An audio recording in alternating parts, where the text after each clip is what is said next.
What watches in return? Detective Thomas Hayward sat in his office, staring at a folder now barely closable from the sheer number of reports and photographs. Each case was different, but one constant remained: Sara. He hesitated for a long moment, then decided it was time to face the truth, not from documents, not from someone else's words, but personally. That evening, he arrived at the orphanage. Grace met him with anxiety. Again, she asked. "Tom, leave this child alone. It's not your business." "This is a matter of life and death," he replied. "She's dangerous, and you know it." The old caretaker only shook her head. "She's not dangerous. The danger is with her." Her words echoed in his mind long after he left. Sara sat in her room. The floor was covered with dozens of sheets, black figures, flames, wrecked cars, lifeless bodies. She moved a pencil across the paper slowly, as if oblivious to her visitor. "Sara," he said cautiously, "I want to talk to you." "You already are," she replied, not lifting her head. "Who is he?" Hayward asked directly. "The one who's always with you." Finally, she looked up. There was no fear in her eyes, only cold curiosity. "If you want to know," she paused, as if listening to someone invisible.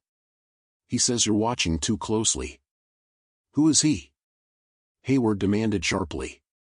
At that moment, the lights began to flicker. From the corner, a dark shadow shifted, spreading across the walls like black smoke. Hayward instinctively reached for his gun, but something stopped him. The shadow radiated such cold and emptiness he could barely breathe. "You're looking at him," Sara said calmly. "But he's looking at you too." Mrs. Grace ran into the corridor and slammed the light switch. The lights stabilized. The shadow vanished as quickly as it had appeared. "That's enough," she shouted. "Thomas, go. You don't understand what you're dealing with." But Hayward already understood. This wasn't child's play or fantasy. This was something else, something real. He drove home, yet the sensation of someone sitting in the back seat persisted. In the rearview mirror, a dark blot appeared from time to time, and twice he slammed on the brakes, convincing himself it was just a reflection of headlights. When he entered his apartment, he felt it immediately: he was not alone. He spread photographs of the deceased families on his table, trying to piece together a logic. What was this entity? How was it connected to Sara? Why did she always survive? Then the lights went out. Hayward raised a flashlight. The beam revealed a child's drawing pinned to the wall. He didn't remember hanging it. It depicted him, sitting in his apartment at his desk. Behind him loomed a black figure with long arms. His throat went dry. "What do you want?" he rasped into the darkness. Then came a whispering, coming simultaneously from every corner. "She is the door." The next day, he met with Miss Taylor. "She's not just a child," he said, staring at her grimly. "Someone, or something, is using her as a conduit." The social worker looked as though she had long known the answer but feared saying it aloud. "I've seen her drawings," she admitted. "Sometimes it seems she's not drawing, she's recording what is going to happen." "This isn't premonition," Hayward replied. "This is a plan. And we're next." That night he dreamed of Sara. She stood on the bus station platform, the same place she had been found as a baby. She held a black bundle in her arms. "That's him," she said in the dream. "He has always been with me." When Hayward reached out to see what was inside the bundle, a black hand slipped out and grabbed his throat. He woke gasping, with bruises on his neck. It was no longer a nightmare. He understood. Delay was no longer an option. If no one stopped this force, more lives would be lost. He sat at his desk and wrote in his notebook. "Sara is not the source. She is the channel. To close it, the connection must be severed." But how? He looked up at the wall mirror and almost screamed. In the reflection behind him stood Sara. Her face was expressionless, and the same long-armed shadow rose behind her. He spun around. The room was empty. From that moment, he knew for certain, even in his own home, he was not alone. Those who came before. Detective Hayward had never been particularly religious. He rarely attended church, even at Christmas. But now he felt the answer to the question haunting him was not in police reports, forensic analysis, or logic. The next morning, he went to the old Catholic church on the outskirts of town. Father Michael greeted him, a gray-haired man with deep wrinkles, carrying the shadows of countless confessions. "Long time no see, Thomas," he said. "What brings you here?" Hayward paused, then said bluntly, "The child. The orphan. Wherever she appears, people die. And she's always the one who survives." The priest didn't flinch. He only crossed himself slowly. "So again." "How is that again?" Hayward asked, tense. Father Michael gazed at the crucifix stained in red-hued light. "Children like her have appeared before. I heard of them even as a seminarian. Monastery archives mention cases dating back to the 17th century. And what happened to them?" Hayward asked quietly. "They brought death wherever they went. Entire families died, but the child survived. People believed it was a curse, a demon, or something worse. One thing tied them all together: they could not be saved." The detective stiffened. "You mean this force is just using the girl?" "She's not just used. She was born with it. She is the door. The channel through which darkness enters the world. How do you stop it?" Hayward's eyes burned with determination. Father Michael was silent for a long moment, then said, "The church knows only one way, to sever the connection. But it can only be done with the channel itself." "You mean, kill the child?" the detective asked coldly. The priest bowed his head. "History knows no other way." Hayward left the church shattered. His hands trembled as he lit a cigarette. Kill the child. He was a policeman, sworn to protect life. But what could he do if life itself was threatened by her? And what if Father Michael was right? The thought pulsed relentlessly in his mind. That night, he dreamed again. He walked a long corridor of the orphanage. The walls were covered with children's drawings, but all depicted death, fires, accidents, shadows with long arms. At the end of the hall stood Sara. She held a black candle that gave no light, only devoured darkness. "He won't let go," she said in the dream. "He has always been with me. And he always will be." As he stepped closer, the girl's face suddenly changed, her eyes became black voids, and her smile stretched unnaturally wide. He woke in a cold sweat. The next day, he met Father Michael again. "There is another way," the priest said, seeing Hayward's torment. "Exorcism. But be warned, if this is not a demon, but something greater, the ritual may only enrage it." "I'm willing to risk it," the detective replied. "I can't let another family die." "Then bring her here," Michael said solemnly. "And be prepared, not all of you may leave the church alive." The evening sky pressed heavily on the city as Hayward returned to the orphanage. His decision was made. The halls were quiet. Sara sat on the floor, drawing another horrific picture. This time, it was of Hayward himself, lying on the floor, with a dark shadow hovering above. "Sara," he said firmly, "you're coming with me." She looked up. "He says you won't make it," she said. "We'll see," replied the detective, reaching out his hand. She took it, cold, icy, like the hands of the dead. In that moment, Hayward realized, there was no turning back. The ritual. The church greeted them with silence. The tall stained-glass windows no longer let in sunlight, the evening had choked in darkness, and only a few candles flickered in the nave. Father Michael waited, dressed in a black robe, holding an ancient cross and a prayer book. His hands trembled, but his eyes remained calm. "Have you made your choice, Thomas?" he asked quietly.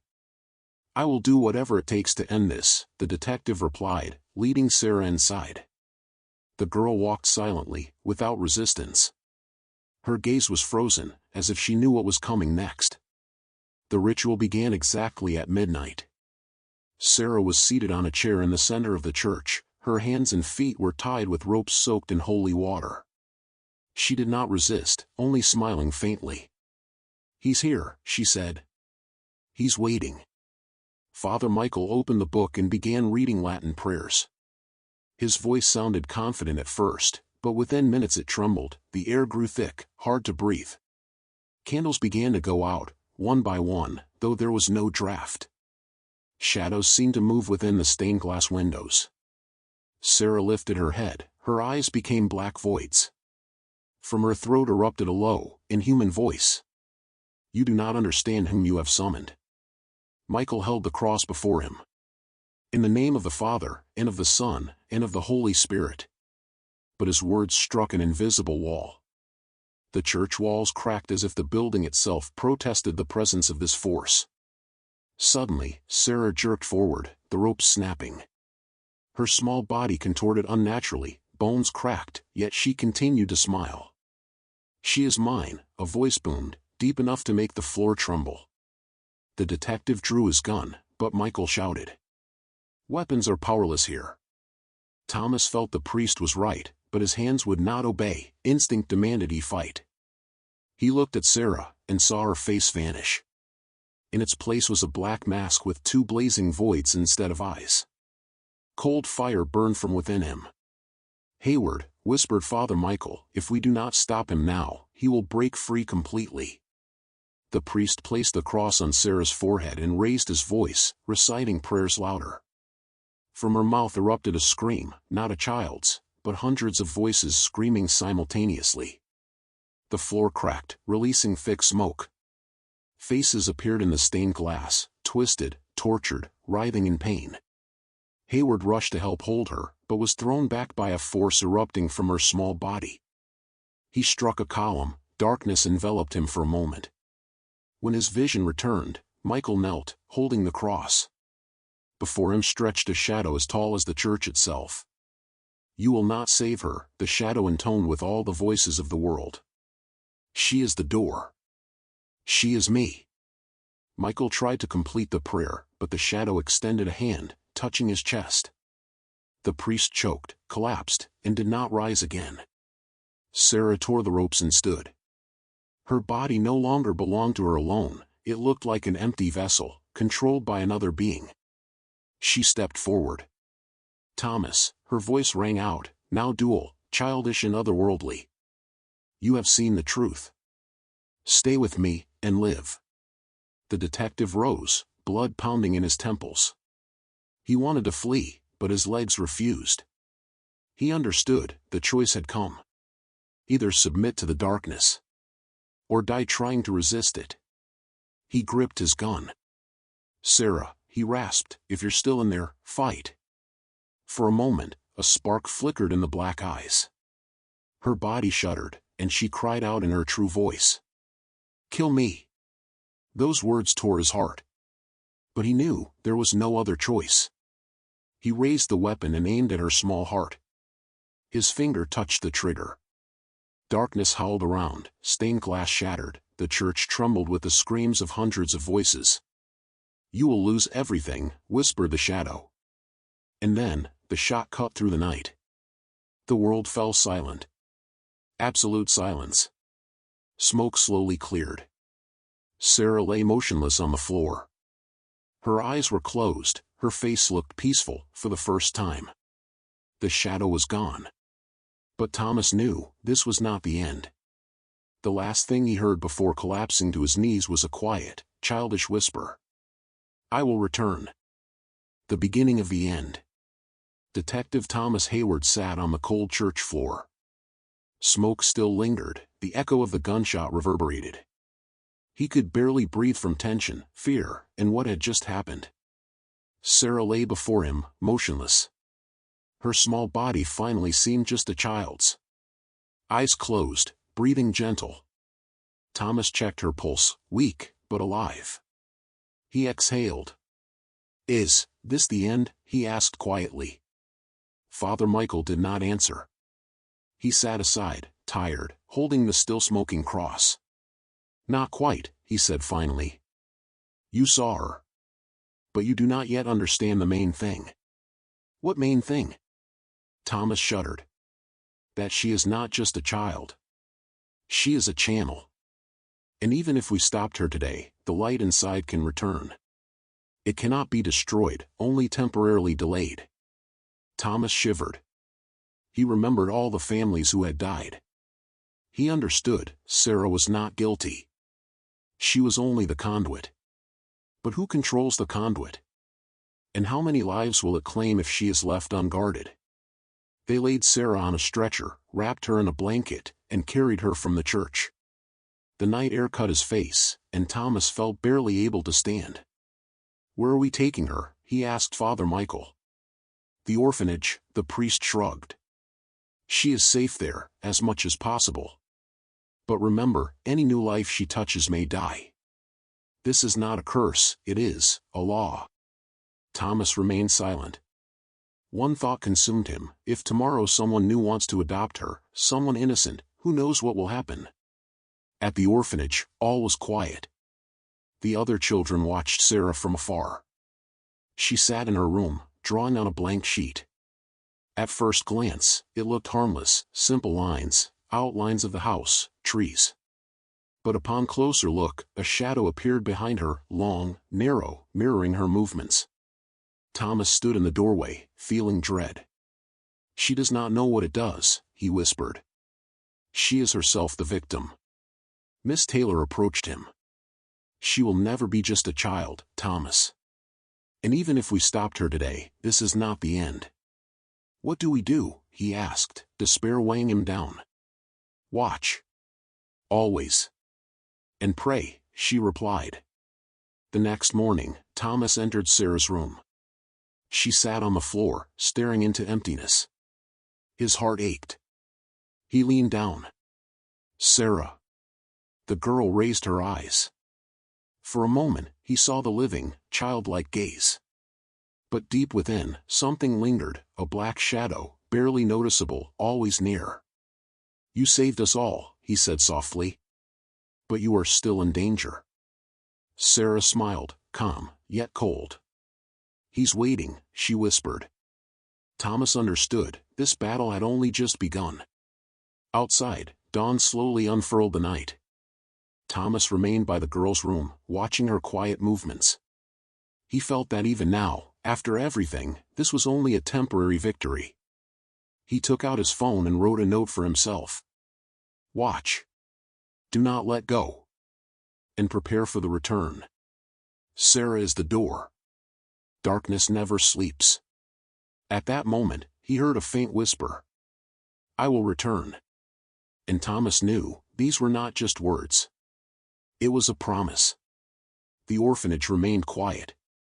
But in the hallways, where shadows lingered and the old lamps flickered, the presence of something unfinished was palpable. Sara lifted her head. Her gaze was calm, yet cold. The world did not know that this child would never be just a child again. And even if everyone tried to keep her safe, darkness would always wait. And worst of all, she knew it. The world did not.